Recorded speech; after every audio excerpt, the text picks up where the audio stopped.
Welcome to Playing Out of Control, episode 6, 4 controllers. Now, you look at the front of a Nintendo 64, you're like, this thing's a weird looking machine. It's got 4 ports, something we weren't used to at the time. It also had a weird controller. But the key thing about this machine was you could do 4 controllers standard.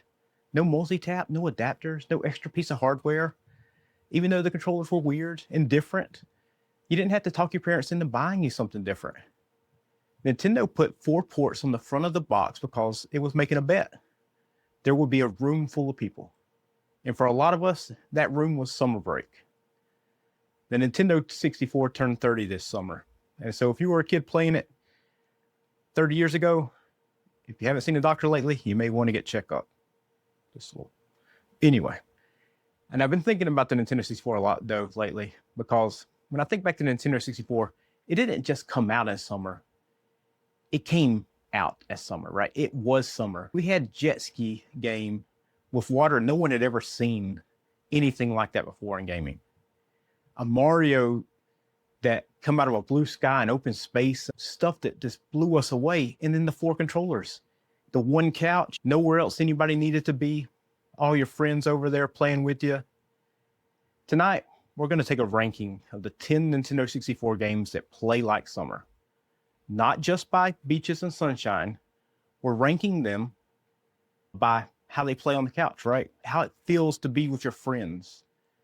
And before this is over, I'm going to cut one of the greatest games ever made from the list. It's not going to make it. I'm going to cut it. It has some of the prettiest water on the entire console, but it still doesn't belong on the best summer games.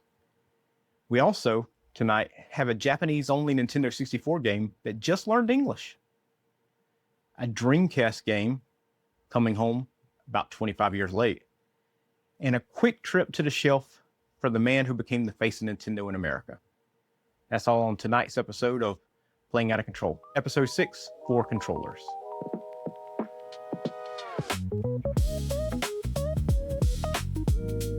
All right, guys, welcome to Playing Out of Control Gaming. It's a podcast called Playing Out of Control.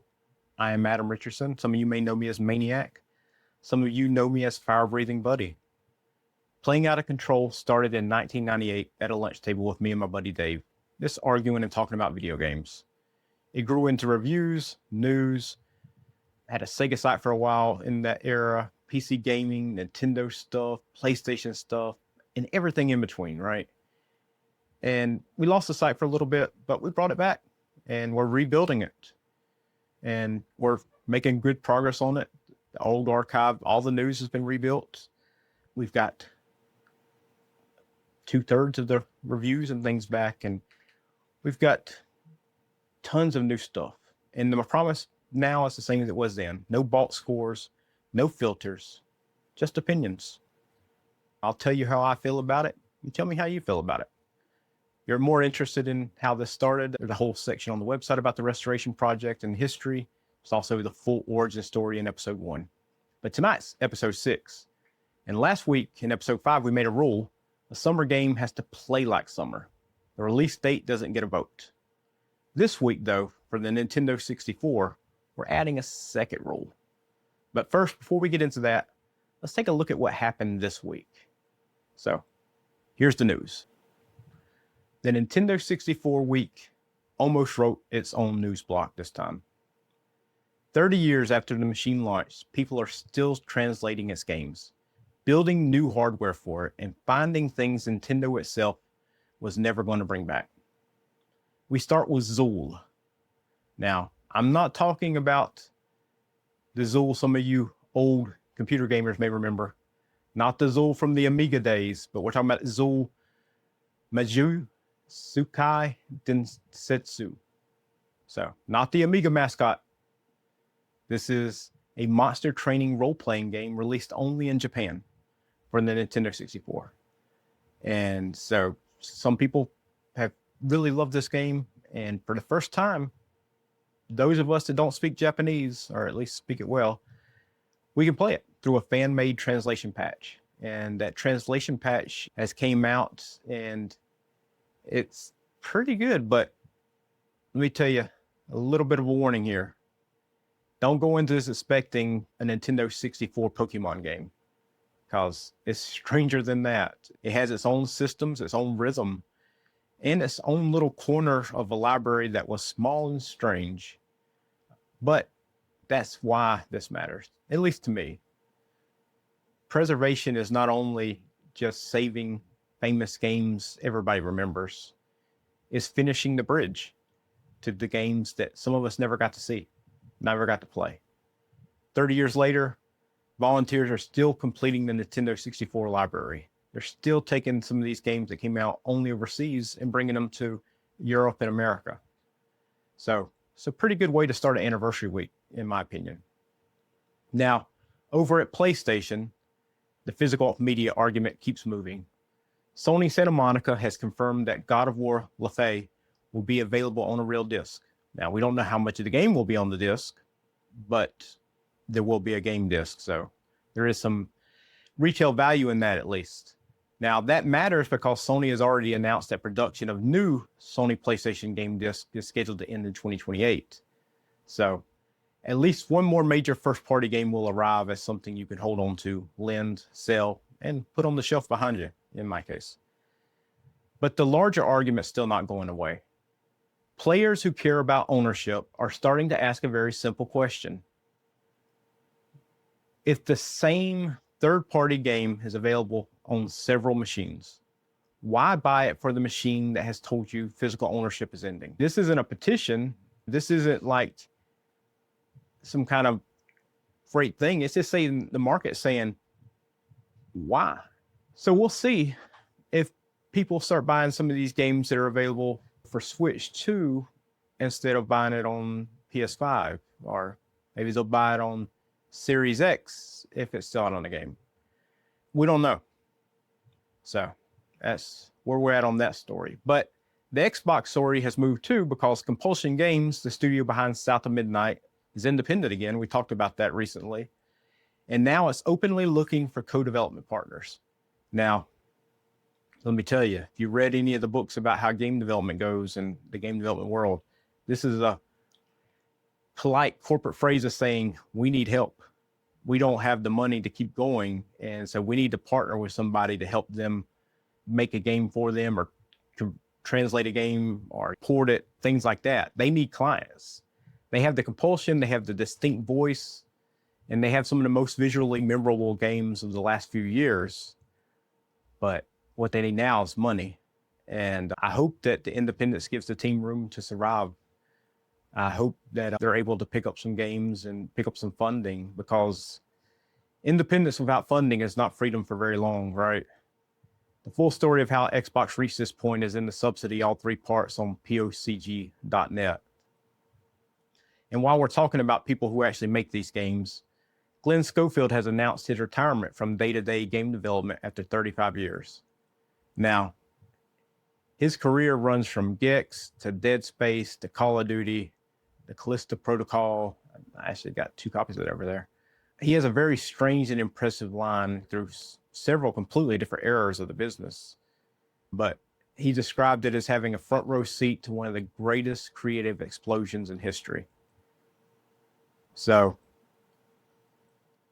I wish him luck. I hope he enjoys his retirement, because he's been through it and he's done a lot. His games have changed, the machines have changed, and the budgets have become enormous. But he's one of those guys that has stood through this industry and helped really make things work, right? And so a 35-year career of him doing this is definitely worth saluting. Now, let's flip over here to Sega. We always like to talk about Sega. Super Monkey Ball is finally becoming a Dreamcast game. And you're like, what? Sega's not doing it. A homebrew project from a developer named Memorex 101 has brought the game from the Naomi arcade version, it was, and he has started porting it over to Dreamcast. And the Naomi and the Dreamcast are really close relatives, so the hardware is very similar. And so that's why so many of these arcade games of that era, they've already were on the Dreamcast or were ported there. And now Monkey Ball is headed there too.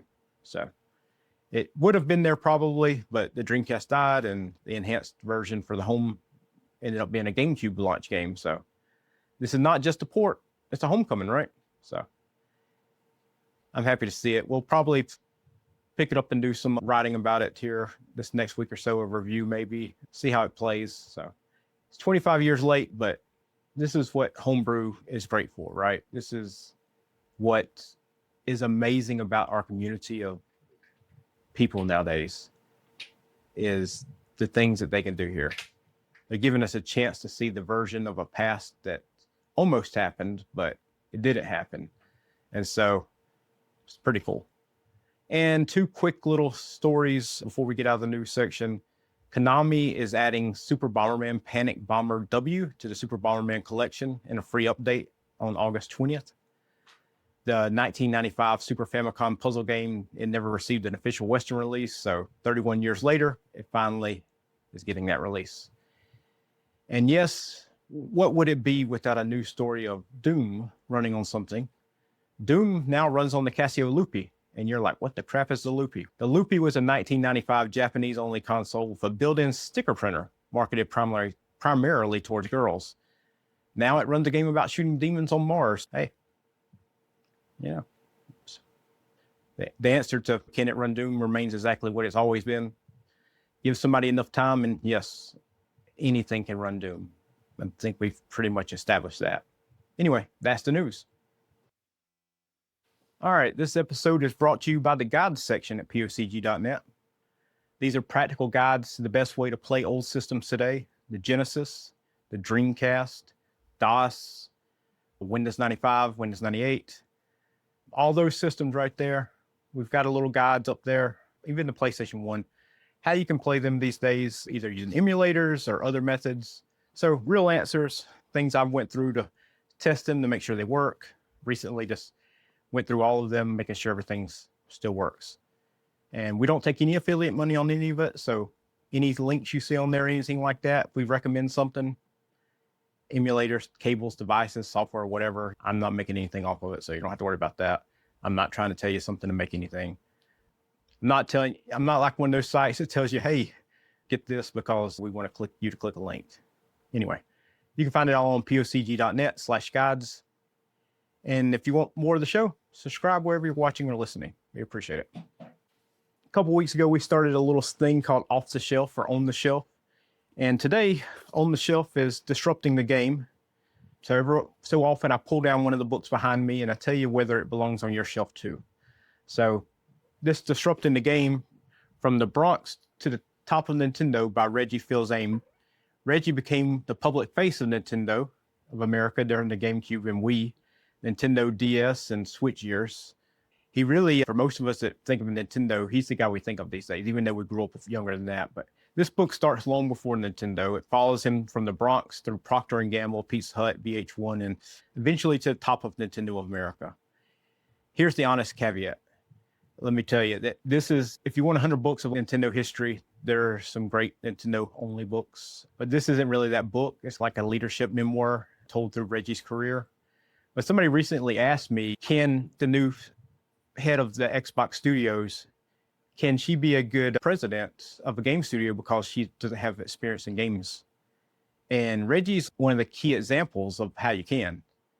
And for Reggie, he pushed a game called Wii Sports. He wanted to include it with the Wii in the Americas. Even when Nintendo's leadership said, hey, we're not going to give that game away, it would make our software look less valuable. But Reggie says, hey, I want Wii Sports. And he explained that the machine, the second you put the controller in somebody's hand, with that game, you don't even need a manual. You don't even have to show them how to do it. They just figured it out. And you know what? It was one of the best launch titles in the history of gaming because you didn't have, people just picked it up. They started playing tennis. Everybody understood what was going on with Wii Sports. So Reggie was not at Nintendo when the Nintendo 64 launched. He arrived years later, but he understood the same idea built into these 4 controller ports on the 64. Nintendo works best when the machine turns people toward each other. So it's a real great book, and especially if you do like business and stuff like that. If you like to see how somebody can go from nothing to something, it's a really good book. Read it for the story of an outsider who became the face of Nintendo and learned how to push back without burning down the building. So Disrupting the Game, it stays on the shelf. It's a great look. Now, let's get back to the Nintendo machine that put the whole room on the couch before Reggie even got there. The Nintendo 64. And this is our feature of this episode. The 10 Nintendo 64 games that play like summer. 30 years ago this summer, on June 23rd, 1996, Nintendo 64 went on sale in Japan. The launch supply disappeared like that. It was gone. And here is the thing about that machine. It didn't just come out in summer. It became summer for everybody in Japan. I mean, it was something special. I remember a friend of mine, his dad went to Japan and he brought that system home for him. And you had these games with the blue sky, the open water, the 3D controls, everything. It was so amazing. But the key thing on that was the 4 ports, the standard 4 ports. That was Nintendo's change from being, hey, we're competing with Sega, with the Genesis, stuff like that, to, you know what? No, we're going to be the family system. We're going to be the system where friends come over and everybody wants to play together. Nintendo built a console on the bet that there will be a room full of people.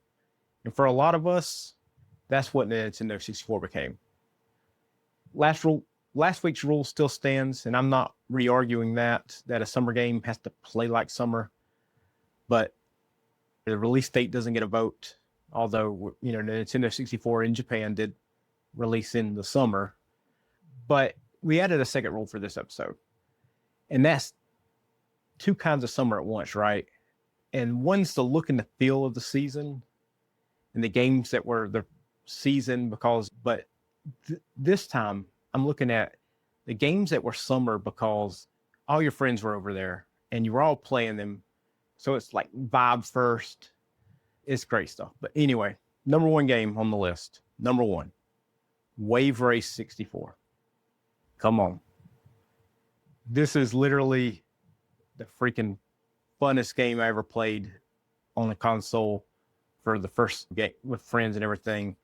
Jet ski racing, right? And the water is this beautiful and it looks great. And 1996, nobody had ever seen anything look like that. Nobody had ever seen water move like this. It rolled, it chopped, the swell came up and it messed up your handling when you're playing. It wasn't just a decoration. It was part of the race. And God, man, I was playing the game some this week as part of this article and getting some footage and everything like that. And I'm just telling you, I got lost in it. I ended up playing way more than I wanted to because you had to lean into the waves. You had to get ready for the waves. The sun would be glinting off and stuff. And when you upscale it with emulation and stuff, oh man, it's still a beautiful game. And it was so great. And Dolphin Park, there were actually dolphins doing lazy loops in the shallow waters and everything. And Wave Race, I know it didn't come out with the Japanese launch, but I don't care. Like I said, the release date doesn't get a vote, so it doesn't matter that it didn't come out during this summer or anything like that. Nothing on this console says beach the way this game does. And nothing on this console, there's so many racing games on the 64, and the multiplayer aspect of sitting there with your friends playing these games, it was great, right? Because you weren't just going across a flat blue texture like you were the previous generation. You're wrestling with the water. So Wave Race is not just a game set in the summer. It's a summer is the mechanic of the game, right? So that's what makes it number 1 for me. Disagree with me? That's cool. I still stick by my choice. Number 2, Super Mario 64. Now, this is the birthday game, right? Launch day game. This is the game that was selling the consoles. And people, what do you remember Mario 64? You remember that the castle with the paintings and the triple jump, the sliding down the hills, the snow levels. There was so much about that game. But here's what I remember. I was standing there in the castle grounds playing that game, and the whole blue skies is open above you. You had nowhere that you had to be. It's not just a level. It was like It's like being outside in a July afternoon, especially back then. That was the most amazing stuff we'd ever seen for the way the graphics played for those type of games. Now, I know there's other games that look better, but it was crazy. You could do things like swim in the moats, and you could climb the trees, and you could jump around the courtyard. And for a generation of players learning how movement worked in 3 dimensions, that freedom, it was really the thing that attracted me to the game. Jolly Roger Bay, right? It put you underwater beside a sunken ship, and you had the tiny, huge island with that's the sun-warmed playground level. And the game is this summer all the way through, except those snow levels I mentioned. But it launched with the machine in summer, and so happy 30th to the game. Great game, though. It just, something about that game, it really just makes me think of summer. Number 3, and now this is the one that really gets you with your friends, right? GoldenEye 007.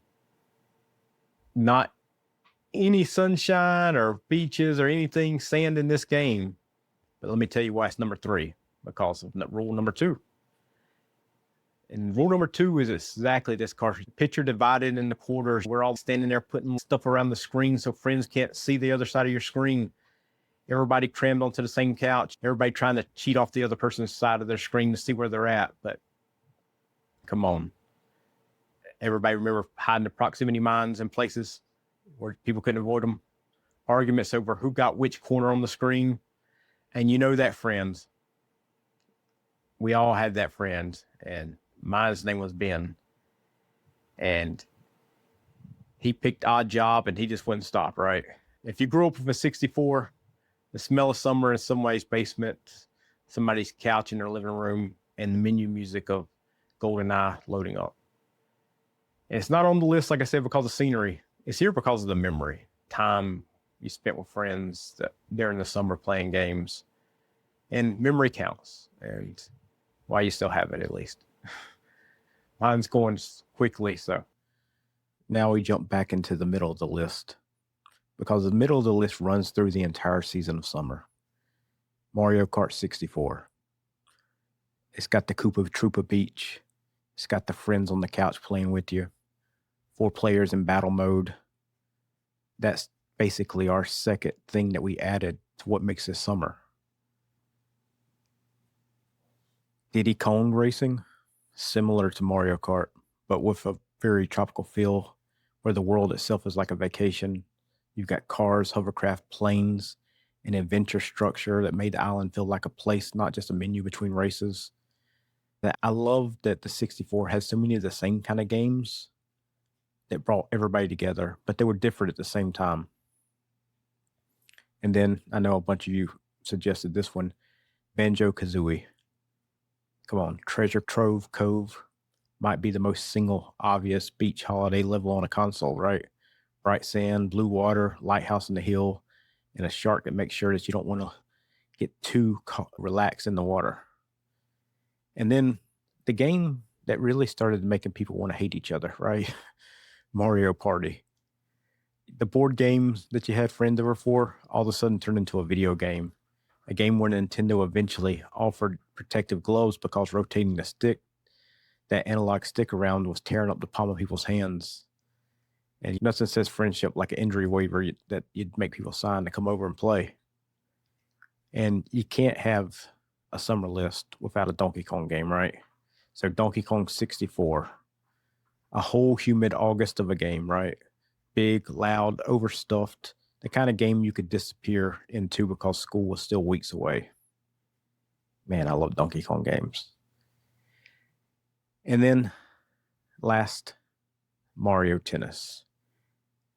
Somehow this game just became something special. Everyone wanted to play tennis against their friends, right? You turn it into a tournament. Everybody's passing controllers around, talking, yelling at each other for missing the serves. It was a great piece added to the Nintendo 64 legacy at the machine's end of life, pretty much. Now, I'll tell you the ones that didn't make the cut that some people suggested. Star Fox 64.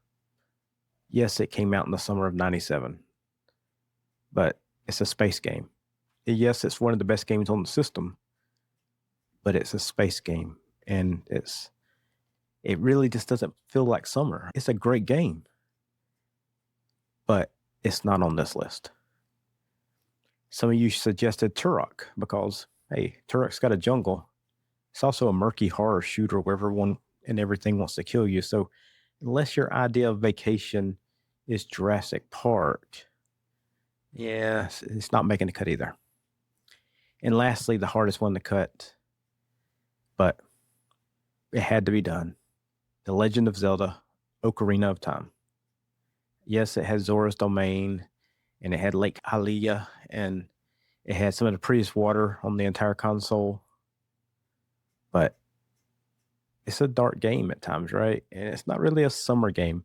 Maybe it'll make it into our fall games because it is kind of like autumn epic about the end of the world. But it's not summer. So it's a lot of things, but it's not a day at the beach. And loving a game is not the same thing as it belonging on this list. The whole point of this list is to stop pretending that they're the same thing. And one last thing for you long-term listeners, those that have been with me here since the early episodes, which was only a few ago. Episode 2 told the story of the chip Sega said no to. This machine is what that technology grew into. 30 years later, I'm primarily a Sega guy, but here I am ranking Nintendo Summer. So life's kind of funny like that. The full ranked 10 games is up right now on POCG.net as a new top loader. So go check it out. Go argue with my order in the comments. But the better thing to do would be find a couple 3 or 4 controllers, find a few friends to come over, pull up the 64, find a fan, and get a cold drink and play the Nintendo 64. Last week, I asked you for your Nintendo 64 summer games. I asked the question a week early because the list was already coming. Whether your answer was Wave Race, Mario Kart, GoldenEye, or something I left off completely, some of you named Zelda, thank you for making the case. That's the part of these lists I like. The ranking starts the argument. Your memory is what finishes it. So here's this week's question. Who was the friend who always picked Oddjob in GoldenEye? Name no names if the wound's still fresh. Just tell me the story. Let me know. Was it every match? Like mine? Did they deny Oddjob was harder to hit? Did the whole room eventually ban him? Or were you the Oddjob friend? You can admit it. It's okay. It's been 30 years. You're among friends here. It's been long enough. Anyway, next week, the Game Boy closes out the summer run as we head towards its July 31st anniversary. The Super Nintendo started the argument. Nintendo 64 put everybody on the couch. And the Game Boy, it took summer outside. It took summer on trips. Comments are open on YouTube. If you have any complaints, comments, the forum is available at forum.pocg.net. And everything else. Blue Sky, Mastodon, Reddit, everything. Instagram, Facebook. You can find it all. We're on there.